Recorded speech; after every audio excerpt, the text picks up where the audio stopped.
Vous connaissez l'expression «En avril, ne te découvre pas d'un fil, en mai, fais ce qu'il te plaît».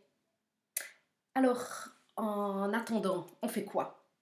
Eh bien, en attendant quoi, en fait?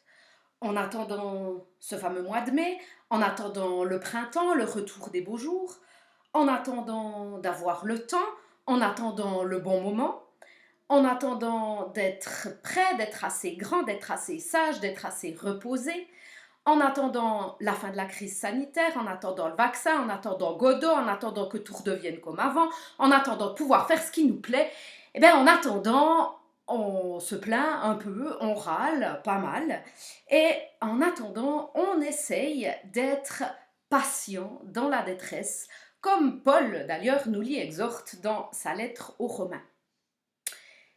Mais en attendant, dans cette fameuse lettre, juste avant, Paul écrit ceci: réjouissez-vous dans l'espérance. En attendant, on peut se réjouir.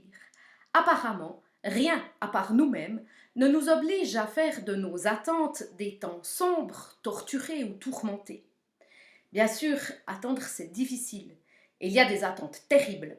Attendre un salaire, attendre la guérison d'un enfant. Attendre, c'est toujours déstabilisant parce qu'on ne sait jamais ce qu'il y aura au bout de l'attente. Et on ne sait pas si nos attentes se réaliseront. Mais alors en attendant, est-ce qu'on doit tout arrêter? Est-ce qu'on doit se mettre en mode pause, hibernation? Et si, en attendant, on vivait quand même pleinement? Parce qu'en attendant, on peut toujours se parler, on peut toujours être en lien, on peut se réjouir de ce qui nous arrive les uns les autres, on peut se réjouir de ce que nous avons, de ce que nous pouvons, de tout ce qui nous est possible. Réjouissons-nous, ça va aller. Le mois de mai, on va l'attendre encore un peu, c'est pas demain. Demain, c'est Pâques, la fête de tous les espoirs permis. Alors que la joie, la reconnaissance et l'espérance soient vos plus fidèles compagnons d'attente.